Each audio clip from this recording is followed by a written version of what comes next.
Manikanta big boss house లో ఉన్నప్పుడు full negativity start అయినప్పుడు ఫస్ట్ వీడియో మణికంఠకి సపోర్ట్ గా చేసిన పర్సన్ ఎవరైనా ఉన్నారంటే అది సబీనా. మదర్ చనిపోయారు, స్టెప్ ఫాదర్ తో అంత రిలేషన్ బాగాలేదు, సిస్టర్ తో కూడా అంత రిలేషన్ లేదు.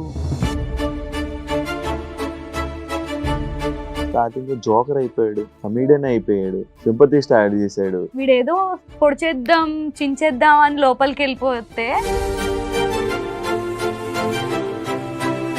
విష్ణు మనోని ఫెమినైన్ అన్నది. బట్ తనకి పాపం తెలుసు కదా. యుఎస్ నుంచి ఎందుకు వచ్చాడు రీజన్ చెప్పాడా? వాళ్ళు పంపించేశారా? యుఎస్ నుంచి రావడానికి రీజన్ అయితే వాళ్ళ మమ్మీ చనిపోయినప్పుడు ఎలా ఉండేవాడో అలా అయిపోయాడు మళ్ళీ. నాకు మా ఆవిడ కావాలి, మా పిల్ల కావాలి, మా స్టెప్ ఫాదర్ కావాలి, మా స్టెప్ సిస్టర్ కావాలి, వీళ్ళందరూ కావాలి అని ఎందుకు అన్నిసార్లు అన్న? నాకు రీజన్ ఏంటి? సెల్ఫ్ రెస్పెక్ట్ దెబ్బ తినడం వల్ల డివోర్స్ వరకు వెళ్ళే సిచ్యువేషన్స్ వచ్చాయి. ఇదంతా ఒక సింపతి డ్రామానా లేకపోతే మనోడు అంతేనా? అంటే ఏది నిజం? ఫస్ట్ డాడీ చనిపోయారు, ఒంటరితనం, ఆ బాధ, మమ్మీ చనిపోయిన సిచ్యువేషన్స్, డాడీ చనిపోయిన సిచ్యువేషన్స్. జబర్దస్త్ ఎందుకు మానేసావు? శ్రీదేవి డ్రామా కంపెనీ ఎందుకు మానేసావు నువ్వు? లేకపోతే వాళ్ళు మానేసావా తీస్తారు? కొత్త నీరు వస్తా ఉంటది, పాత నీరు పోతుంది అంటారు చూడు, అలా. నేను కమిడియన్ ని కాదు, కమిడియన్ లాగా దిగిపోయి నేను చేయలేను. కమిట్మెంట్స్ గురించి నువ్వు మాట్లాడు. డైరెక్ట్ కమిట్మెంట్ ఉంటది ప్రొడ్యూసర్ కి లేదా డైరెక్టర్ కి అని డైరెక్ట్ అడిగి కృష్ణానగర్ లో యూసఫ్గూడలో ఒక ఆఫీస్ తీసేసుకుని ఒక టేబుల్ వేసేసుకుని బక్రాలు ఎవరు దొరుకుతారు అని చూసుకునే రకాలు వీళ్ళు. సీరియల్స్ చేసే వాళ్ళకి బయట లైఫ్ ఉండదు అంటారు. ఫస్ట్ ఆఫ్ ఆల్ నువ్వు టీవీకి అలవాటు పడిపోయావు, ఈజీగా దొరికేస్తున్నావు నువ్వు. అలాంటప్పుడు థియేటర్కి వెళ్ళి డబ్బులు పెట్టి ఎందుకు కొనుక్కొని చూస్తాడు? హాయ్ హలో నమస్తే, నేను మీ anchor Shiva. Welcome to iDream media. ఈరోజు మన ముందున్న గెస్ట్, ఇప్పటికే మీరు అందరూ ప్రోమో చూసే ఉంటారు. గెస్ట్ ఎవరో మీకు తెలుసు, సపరేట్గా చెప్పక్కర్లేదు. షబీనా నా దగ్గర ఉన్న గెస్ట్. మణికంఠ బిగ్ బాస్ హౌస్లో ఉన్నప్పుడు ఫుల్ నెగిటివిటీ స్టార్ట్ అయినప్పుడు ఫస్ట్ వీడియో మణికంఠకి సపోర్ట్గా చేసిన పర్సన్ ఎవరైనా ఉన్నారంటే అది సబీనా. తనతో పాటు సీరియల్లో యాక్ట్ చేయడం జరిగిందంట. అదే కాకుండా జబర్దస్త్లో కానీ శ్రీదేవి డ్రామా కంపెనీల్లో సీరియల్స్లో షబు జర్నీ, ఇదంతా ఎలా వెళ్తుంది అసలు, చాలా అవన్నీ అది లైక్ జబర్దస్త్ మానేయడం కానీ శ్రీదేవి డ్రామా కంపెనీకి వెళ్ళకపోవడం కానీ ఇవన్నీ రీజన్లు ఏంటి అసలు? తన గురించి చాలా తక్కువ మాట పబ్లిక్లో అందరికి తెలిసేది. మనకు తెలియని విషయాలు తెలుసుకునే ప్రయత్నం అయితే చేద్దాం షబ్బుతో మాట్లాడి. హాయ్ శివ గారు, నేను బాగున్నాను. ఎలా ఉన్నావు? బాగున్నా, ఏదో మీద. ఎలా నడుస్తుంది సీరియల్? బాగానే నడుస్తున్నాయి. జబర్దస్త్ ఎందుకు మానేసావు? శ్రీదేవి డ్రామా కంపెనీ ఎందుకు మానేసావు నువ్వు? లేకపోతే వాళ్ళు మానేసావా తీస్తారు? మానేయలేదు, తీస్తారని చెప్పడానికి కూడా లేదు. అది ఇప్పుడు లైక్ కొత్త నీరు వస్తా ఉంటది, పాత నీరు పోతుంది అంటారు చూడు, అలా. ఇప్పుడు వాళ్ళకి కొత్త కంటెంట్ కావాలి, మేముంటే అవే రొటీన్ పంచులు వేస్తున్నారు.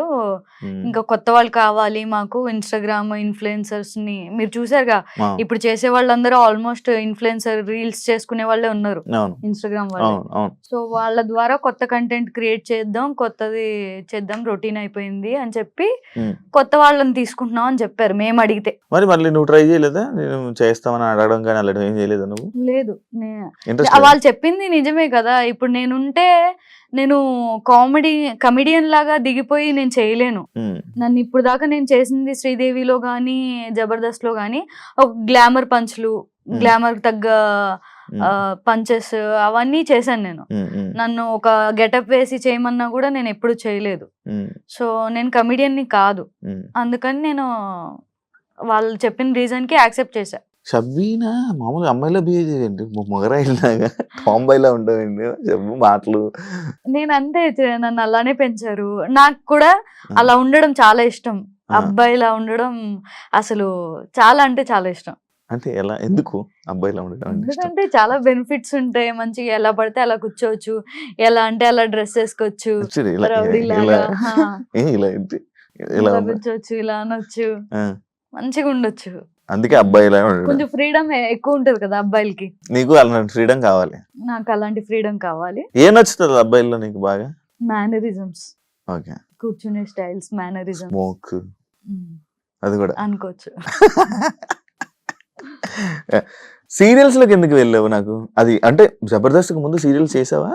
స్టార్టింగ్ నుంచి నేను సీరియల్సే. యాక్చువల్లీ ఫస్ట్ స్టార్టింగ్ అయితే నీలాగే యాంకర్ లా చేశాను. తర్వాత ప్రదీప్ పెళ్లి చూపులు షో వచ్చింది కదా, సో అందులో ఎంట్రీ ఇచ్చాను. అందులో ఎంట్రీ నుంచి సీరియల్స్ లోకి వచ్చా. సీరియల్స్, సినిమాలు చేస్తూ జబర్దస్త్ షోకి వెళ్ళా. జబర్దస్త్ ని రిఫర్ చేసింది పవిత్ర. సో పవిత్ర చేసే టైంలో మన రామ్ ప్రసాద్ గారు సుధీర్ వాళ్ళ టీంలో ఒక అమ్మాయి కావాలి అని అంటే అప్పుడు నన్ను రిఫర్ చేసింది. అప్పుడు ఎంట్రీ ఇచ్చా వాళ్ళ టీంలో. వాళ్ళ టీంలో చేసిన తర్వాత నాకు మంచి పేరు తీసుకొచ్చింది కెవ్వు కార్తిక్ టీం. ఒక్క స్కిట్టే వాళ్ళ టీంలో చేశా. ఇంట్రడ్యూస్ చేసింది మాత్రం వాళ్ళు, రామ్ ప్రసాద్ వాళ్ళు. బట్ కంటిన్యూస్ గా నాకు మంచి పేరు ఇచ్చింది Kevvu Karthik team and director Sripada. Naresh తో అది లవ్ ట్రాక్ అవి చేసి. పవిత్ర ఇలాంటివన్నీ బాగా చేస్తుంది, సజెషన్లు గానీ. పవిత్ర అందరికి హెల్ప్ చేయడంలో ఫస్ట్ ఉంటుంది. సుధీర్ తో వీళ్ళందరితో ఇప్పుడు టచ్ లో ఉన్నా? ప్రెసెంట్ రామ్ ప్రసాద్ వీళ్ళందరూ టచ్ లో ఉన్నారు నీకు? రామ్ ప్రసాద్ గారు టచ్ లో ఉన్నారు. సుధీర్ అప్పుడు స్కిట్ చేసిన తర్వాత కొద్ది రోజులే ఆయన చేశారు కదా, తర్వాత నుంచి మూవీస్ అని బయటకు వచ్చేసారు. ఇప్పుడు బిగ్ బాస్ టాపిక్స్ లోకి వెళ్దాం కాసేపు సరదాగా. మణికంఠ గురించి వీడియో చేయాలని ఎందుకు అనిపించింది నీకు? నన్ను ఒక ఛానల్ వాళ్ళు అడిగారు, బేసిక్ గా ఇంటర్వ్యూ కుదరలేదు. సో చాలా సార్లు కుదరలేదు పాపం, అందుకని ఒక 2 minutes వీడియో ఇన్స్టాగ్రామ్ లో చేసి పంపించాను. ఎందుకు అసలు? ఎందుకంటే నాకు ఒక మా అన్నయ్య ఎలాగునో అలానే ఫీల్ అవుతా మణికంఠ. నేను కస్తూరి సీరియల్లో 1.5 year వర్క్ చేశాను. సో అందులో నాకు బ్రదర్ క్యారెక్టర్ గా చేశాడు. అలానే కనెక్ట్ అయిపోయాడు. బ్రో అనే పిలుస్తాను నేను. తను కూడా తనకి యాక్చువల్లీ ఎవరు లేరు ఏది షేర్ చేసుకున్నాం అన్నా. ఎవరు లేరు. మా తాతయ్య అండ్ తను కలిసి ఉండేవాళ్ళు. స్టెప్ బ్రదర్, సిస్టర్ వేరే ఇంట్లో ఉండేవాళ్ళు. సో తినికి ఒక ఇంట్లో తను సీరియల్స్ చేసుకుంటూ తన కెరియర్ చూసుకునేవాళ్ళు. సో అంత షేరింగ్ ఎక్కువ ఎవరు ఉండేవాళ్ళు కాదు. నాతో కనెక్ట్ అయ్యి నాతో పంచుకునేవాడు ప్రతిదీ. ఏం పంచుకునేవాడు? నార్మల్గా ఏం షేర్ చేసుకునేవాడు? మామూలుగా ఇంట్లో కష్టాలు ఎవరికైనా ఏముంటాయి. ఇప్పుడు తన ఇంట్లో అయితే బేసిక్ గా మదర్ చనిపోయిన తర్వాత నుంచి స్టెప్ ఫాదర్ తో అంత రిలేషన్ బాలేదు. సిస్టర్ తో కూడా అంత రిలేషన్ లేదు. తాతయ్యతో రిలేషన్ ఉండింది. బట్ తన టార్గెట్ ఏంటి, ఎప్పటికైనా సెటిల్ అవ్వాలి అని చెప్పి. సో అందుకని సీరియల్స్ లోకి ఎంటర్ అయ్యాడు. సీరియల్స్ చేసేటప్పుడు కూడా చాలా బక్కగా ఉండేవాడు. టెన్షన్స్ మరి అది చాలా పికప్ అయ్యాడు. తన పాత ఫొటోస్ చూపిస్తే మీరు చూస్తే షాక్ అయిపోతారు. నా దగ్గర లేవు, తన దగ్గర ఉన్నాయి. అప్పుడు చెప్పి వాళ్ళ మమ్మీ చనిపోయినప్పుడు గుండుతో లైక్ స్కెలిటన్ లాగా ఉన్నాడు. స్కెలిటన్ లా ఉన్న మనిషి జిమ్ కి వెళ్ళి ఒక సీరియల్ ఆర్టిస్ట్ కి ఒక క్యారెక్టర్ కి సూట్ అయ్యే విధంగా పికప్ అయ్యాడు. అంత మోటివేట్ అయిన మనిషి తను. అలా సీరియల్స్ చేస్తున్న టైంలో సెటిల్ అవ్వాలి అని చెప్పి లవ్ కమ్ అరేంజ్ చేసుకున్నారు. అందరు అరేంజ్ మ్యారేజ్ అనుకుంటున్నారు. లవ్ చేసి అరేంజ్ మ్యారేజ్ చేసుకున్నాడు. సో అందరిని ఒప్పించి. ఇప్పుడు యుఎస్ లోనే వాళ్ళ వైఫ్ యుఎస్ లో ఉండే. అవును, యుఎస్ లో. యుఎస్ నుంచి ఎందుకు వచ్చాడు? రీజన్ చెప్పాడా? వాళ్ళు పంపించేసారా? లేదు పంపించలేదు. అక్కడ ఏం లేదు కదా వర్క్. తనకి సమ్ వీసా ఉంటదంట కదా అక్కడ వర్క్ చేయాలంటే. ఆ వీసా ఇప్పిస్తా అని చెప్పి తను చెప్పింది వదిన. సో ఆ వీసా సమ్ ప్రాబ్లమ్స్ వల్ల అప్లై చేయడం, ఆ ప్రాసెస్ జరగడం అదంతా జరిగింది. ఈ లోపే కన్సీవ్ అవ్వడం, పాపని టేక్ కేర్ చేయడం అండ్ ఆ కన్సీవ్ ప్రెగ్నెంట్ ని ఏమంటారు, అదే ప్రెగ్నెంట్ లేడీని తనే దగ్గరుండి చూసుకోవడం అవన్నీ చేశాడు పాపం. ఎవరు ఉండరు కదా యుఎస్ లో చూసుకోవడానికి. తనే తన వైఫ్ ని దగ్గరుండి చూసుకున్నాడు. పాప పుట్టింది. ఇంకా అప్పటికి మళ్ళీ వాళ్ళ మమ్మీ చనిపోయినప్పుడు ఎలా ఉండేవాడో అలా అయిపోయాడు మళ్ళీ. అక్కడ ఉండడం వల్ల, యుఎస్ లో ఉండడం వల్ల తను అక్కడే మొత్తం చూసుకునేవాడు. వీడియో కాల్స్ చేసేవాడు నాకు. వాళ్ళ ఇల్లు చూపించేవాడు. తను చేసే పనులేంటి, ఆ. మార్నింగ్ లెగంగానే కాఫీ ఇవ్వాలి, టిఫిన్ చేయాలి, లంచ్ చేయాలి, డిన్నర్ రెడీ చేయాలి, పాపకు పాలు పట్టాలి, ఇవన్నీ చెప్పేవాడు, చూపించేవాడు నాకు. అరే ఇలా అయిపోయావు బ్రో, ఏంటి బ్రో అంటే వస్తాను మళ్ళీ వస్తాను, కంబ్యాక్ ఇస్తాను అనేవాడు. బిగ్ బాస్ హౌస్ లో నాకు మా ఆవిడ కావాలి, మా పిల్ల కావాలి, మా స్టెప్ ఫాదర్ కావాలి, మా స్టెప్ సిస్టర్ కావాలి, వీళ్ళందరూ కావాలి అని ఎందుకు అన్నిసార్లు అన్న, నాకు రీజన్ ఏంటి? అంటే ఈ మధ్య కాలంలో కొన్ని ఇష్యూస్ జరుగుతున్నాయి తనకి, తన వైఫ్ కి. సో ఆ ఇష్యూస్ వల్ల డివోర్స్ వరకు వెళ్తుంది ఇష్యూ. డివోర్స్ వరకు వెళ్తుంది, తీసుకోలేదు డివోర్స్ వరకు వెళ్ళే సిచ్యువేషన్స్ వచ్చాయి. ఎవరు రీజన్ ఎవరు అనేది నాకు క్లారిటీ ఇవ్వలేదు బ్రో. అయితే ఇలా గొడవలు జరుగుతున్నాయి అని చెప్పాడు. బిగ్ బాస్ ఆఫర్ వచ్చింది, వెళ్తున్నా అని చెప్పాడు. యుఎస్ నుంచి రావడానికి రీజన్ అయితే తనకు అక్కడ వర్క్ లేకపోవడం వల్ల, సెల్ఫ్ రెస్పెక్ట్ దెబ్బ తినడం వల్ల, తనేంటో మళ్ళీ ప్రూవ్ చేసుకోవాలి అని చెప్పి ఒక 1 year టైం తీసుకొని ఇక్కడికి వచ్చి ట్రై చేసుకుంటా, నా వల్ల కాలేదు అంటే మళ్ళీ నేను యుఎస్ వచ్చేస్తా అనే ఇదిలో మాట్లాడుకున్నట్టుగా చెప్పాడు నాకైతే. నువ్వు బిగ్ బాస్ చూస్తున్నావు కదా, సడన్ గా విగ్ తీసినప్పుడు నీకు ఏమనిపించింది? ఆల్రెడీ తెలుసు కదా. అయ్యో ఎందుకు ఈ పిచ్చి పని చేశాడు అనిపించింది. తెలుసు కదా నీకు ఆల్రెడీ. తెలుసు. హౌస్ లో ఈ ఏదైతే ఇది మా వైఫ్ లేకపోతే మా ఫ్యామిలీ కావాలి అనడం కానీ, లేకపోతే అందరికి దూరంగా ఉండడం కానీ, ఇదంతా ఒక సింపతి డ్రామానా, లేకపోతే మనోడు అంతేనా? ఎవరితో బయట అసలు ఫ్రెండ్సే లేరు, నేను ఏ మనుషులతో ఉండను, అసలు నా మనుషులకు దూరంగా ఉంటాను అని అనడం జరిగింది. మళ్ళా మీరందరూ ఫ్రెండ్స్ అందరూ ఉన్నారు అంటే ఏది నిజం? అందరు ఫ్రెండ్స్ ఎవరు లేరు తనకి. నేను ఒక్కదాన్ని ఉంటే ఇంకో 2 బాయ్స్ ఉన్నారు అంతే ఫ్రెండ్స్. సమ్ పేర్లు నాకు గుర్తులేదు, వాళ్ళు ఉన్నారు. ఫ్రెండ్స్ ఏమీ లేరు తనకి. తను యుఎస్ వెళ్ళిపోయాడు కదా, ఇప్పుడు దాకా యుఎస్ ఉండి మొన్ననే వచ్చి ఏదో వెబ్ సిరీస్ చేస్తూ ఉన్నాడు. అది కూడా తన బాడీ అదంతా బక్కగా అయిపోయాడు. నేను చెప్పాను చాలా ఆఫర్లు వచ్చాయి. ఎలాంటి పర్సన్ తెలుసా, ఇప్పుడు ఎవరైనా ఆఫర్ వస్తే ఆఫర్ ని పిక్ చేసుకుని తర్వాత ఆ ఆఫర్ చేసుకుంటూ, ఆ క్యారెక్టర్ చేసుకుంటూ బాడీ పికప్ చేసుకుందాం అనుకునే మనుషులు. బట్ ఆడ అలా కాదు. ఫస్ట్ నేను పర్ఫెక్ట్ గా అవ్వాలి, జిమ్ చెయ్యాలి, డాన్స్ నేర్చుకోవాలి, మంచి బైసిప్స్ పెంచాలి, అప్పుడు నేను యాక్సెప్ట్ చేస్తా ఆఫర్స్ వస్తే అని కూర్చున్నాడు ఇన్ని రోజులు. ఎంతో కొంత పికప్ అయ్యాడంటే ఇన్ని రోజులు గ్యాప్ తీసుకున్నాడు. ఇండియాకి వచ్చి అవన్నీ చేసుకుంటున్న టైంలో డైరెక్ట్ బిగ్ బాస్ వచ్చింది. వీడేమనుకున్నాడు, సీరియల్ హీరోగా ఎంట్రీ ఇద్దాం అనుకున్నాడు. హీరోగా వచ్చాయి ఆఫర్స్, బట్ ఇంకొంచెం హీరోకి తగ్గట్టుగా బాడీ ఉండాలి అని చెప్పి వెయిట్ చేశాడనమాట. నేను చాలా సార్లు చెప్పా, బ్రో ఇప్పుడు ఈ రోజుల్లో ఆఫర్ రావడం చాలా ఎక్కువ, నువ్వు ఫస్ట్ యాక్సెప్ట్ చేసేసే, తర్వాత నీ బాడీని పికప్ చేద్దు గానీ అని చెప్పేదాన్ని. లేదు షబ్బు నాకు కాన్ఫిడెంట్ రాదు నేను చెయ్యాలంటే అని చెప్పి అలా చేశాడు. బట్ అన్ఫార్చునేట్లీ బిగ్ బాస్ పెద్ద ఆపర్చునిటీ వచ్చింది. ఆలోచన మనోడు ఎలా ఉంటే మంచి తెలివైనోడు, చాలా తెలివైనోడు, బాగా ఆలోచిస్తాడు. సింపతి డ్రామా అంటే నువ్వు యాక్సెప్ట్ చేస్తావా? లేదు, ఆ పర్సన్ అనేది అంతే.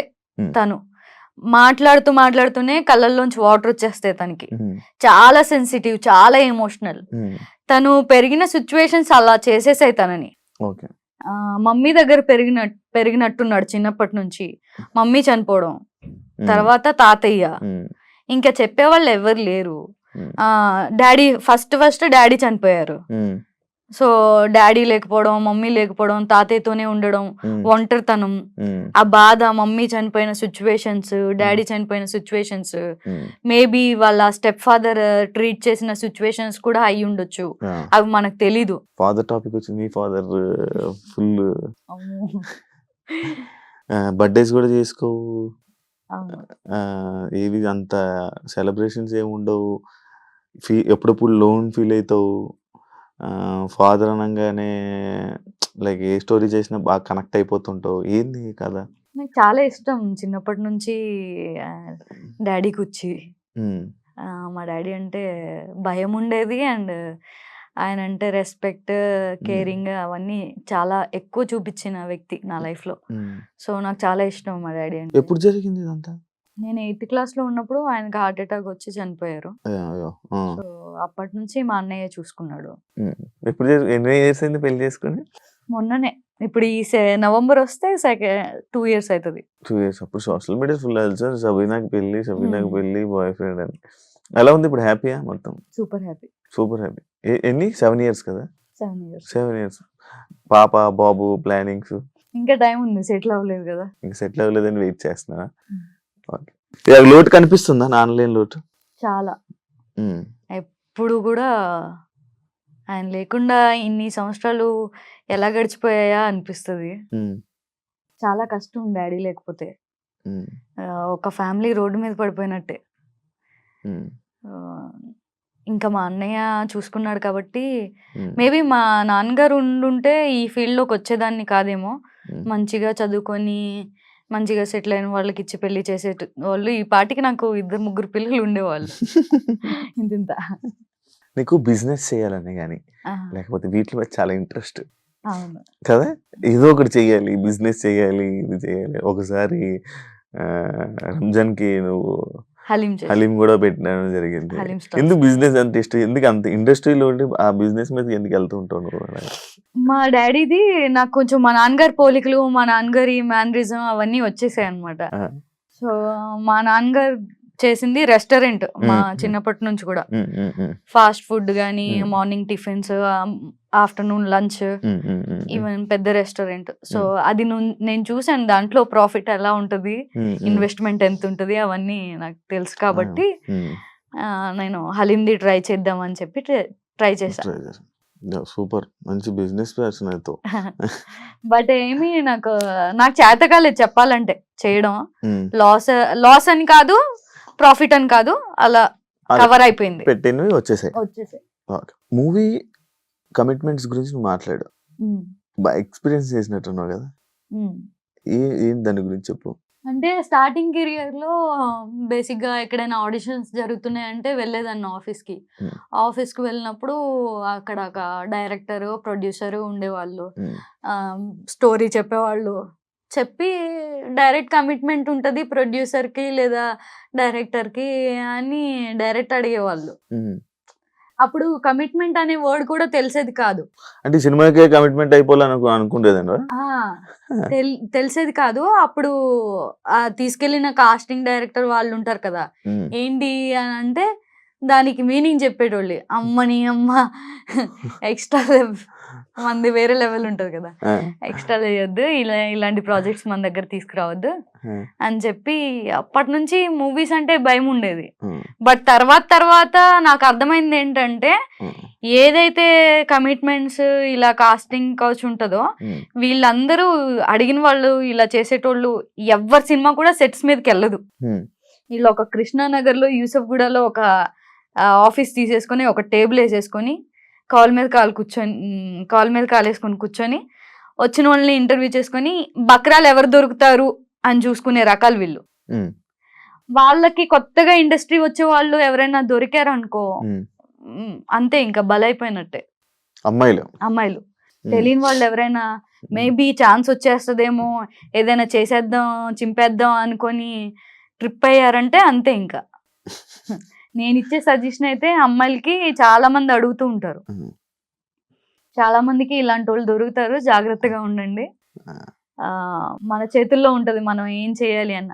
మనం ఎలా ఉన్నా కూడా మనకు ఆఫర్స్ వస్తాయి మనలో టాలెంట్ ఉంటే. నీ జీవితంలో నీకు బాగా ఎక్స్పీరియన్స్ అయ్యి చాలా లైఫ్ లో అప్ అండ్ డౌన్ చూసో, లైఫ్ లో చాలా ఎక్స్పీరియన్స్ అయ్యో, కొన్ని నీతి సూక్తులు చెప్తుంటావు అప్పుడప్పుడు. నార్మల్గా తెలుస్తాయి కదా, నాకు అర్థమవుతుంది కదా చెప్తున్నప్పుడు, మాట్లాడుతున్నప్పుడు. మంచి ఎక్స్పీరియన్స్ ఏం నేర్చుకున్నావు లైఫ్ లో? ఈ లైఫ్ జర్నీలో నువ్వు ఏం నేర్చుకున్నావు? నాకేం నేర్చుకున్నట్టు ఏం అనిపించట్లేదు. నేర్చుకోలేదు ఏంటి? పేషెన్స్ ఎక్కువ ఉండాలి, కోపం తక్కువ ఉండాలి, ఎవరినైనా మడత పెట్టి మాట్లాడేంత నీలాగా ఎవరినైనా మడత పెట్టి మాట్లాడేంత టాలెంట్ ఉండాలి. నేను మడత పెట్టి మాట్లాడతానా బాగా. బేసిక్ గా ఇండస్ట్రీలో ఎక్కువ కాలం ఉండాలంటే కోపం తక్కువ ఉండాలి, పేషెన్స్ ఎక్కువ ఉండాలి, మాట్లాడడం రావాలి, ఒబీడియంట్ గా ఉండాలి, రెస్పెక్ట్ఫుల్ గా ఉండాలి. ఇది నేర్చుకున్నా. సీరియల్స్ నీకు బాగా నడుస్తుందా? బాగా. పేమెంట్ల పరంగా దీని పరంగా ఇంకా జీవితాంతం సీరియల్స్ వేసుకుని ఉంటావు, సినిమాలకి వాటికి ట్రై చేయవా? చేస్తున్నా. మ్మ్. రీసెంట్ గా రాస్టర్ ఉంది, భలే ఉన్నాడే మూవీ చేసా. మ్మ్. ఇంకొకటి ప్రియదర్శి గారు చేసా, అది రిలీజ్ కి ఉంది. మ్మ్. మ్మ్. హీరోయిన్ ఫ్రెండ్ క్యారెక్టర్స్ వస్తున్నాయి నాకు ఎక్కువ. యాక్టింగ్ ఫీల్డ్ లోని సీరియల్స్ అంటే సినిమాకి సీరియల్ కి సంబంధం లేదంటారు. సీరియల్స్ అంటే ఒక చూపు చూస్తారు, సీరియల్స్ అంటే లైక్ ఉన్నది అది ఉంది. చూస్తారు, బట్ చాలా మంది చేసుకుంటున్నారు కదా, సీరియల్స్ చేసిన వాళ్ళే మూవీస్ కూడా చేస్తున్నారు. బట్ ఏంటంటే హీరోయిన్ గా రావాలంటే కష్టం. హీరోయిన్ ఫ్రెండ్ క్యారెక్టర్స్ లేదా వదిన క్యారెక్టర్లు ఇవి చేసుకోగలరు కానీ హీరోయిన్ లాగా రాలేరు.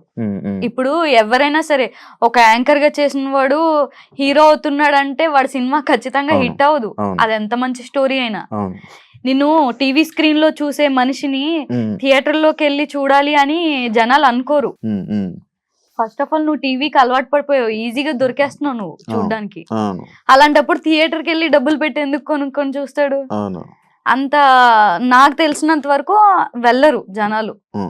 మేబీ ఎంతో మెప్పించి ఎంతో ఎక్కువ ఫ్యాన్స్ ఉంటే అరే వెళ్ళాలి మనోడు అనే ఒక రెస్పెక్ట్ తో వెళ్తారు కానీ సంథింగ్ ఏదో బజ్ ఉందని వెళ్ళరని నా ఒపీనియన్.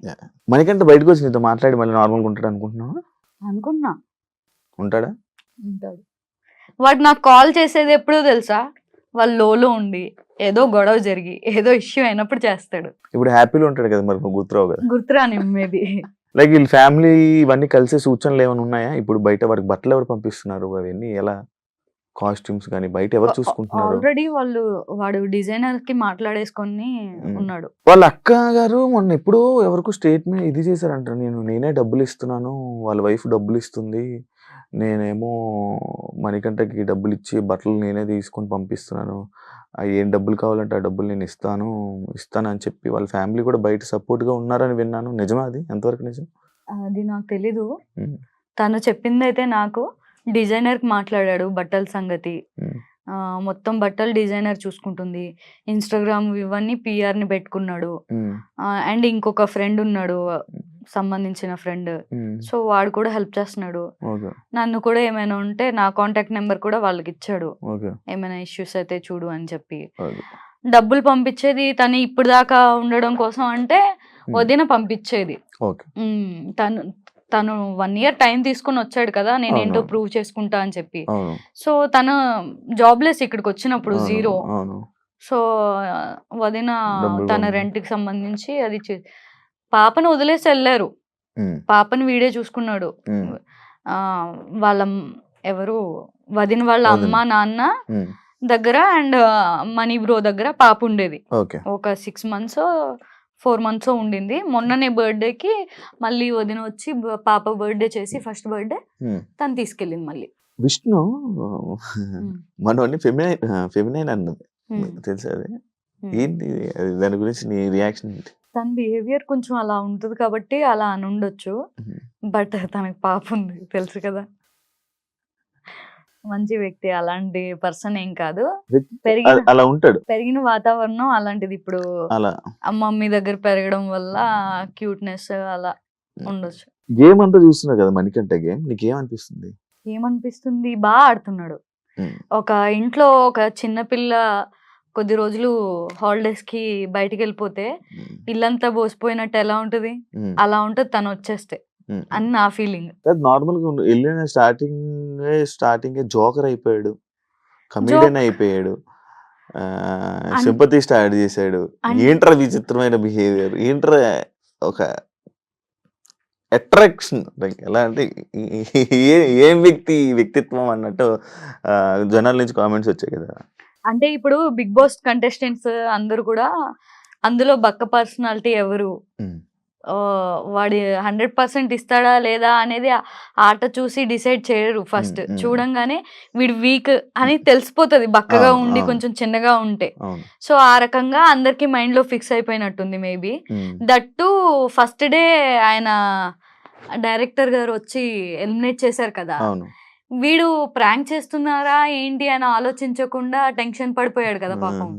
వీడేదో పొడిచేద్దాం చించేద్దాం అని లోపలికి వెళ్ళిపోతే సడన్ గా నువ్వు బయటకి వచ్చేస్తున్నావు, ఎలిమినేట్ చేసేస్తున్నావు అనేటప్పటికి వాడికి భయం వేసేసింది. భయం వేసేసి ఆ ఎమోషన్ లో ట్రిగర్ అయిపోయి చెప్పేశాడు అన్ని, బయట పాస్ట్ విషయాలన్నీ.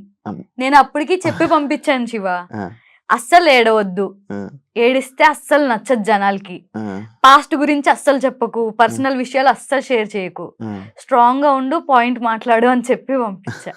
అది స్టార్టింగ్ వెళ్ళంగానే వెళ్ళిన రోజే ఏడ్చి నా గురించి చెప్పేశాడు, నా గురించి మీకు తెలీదు అని చెప్పి.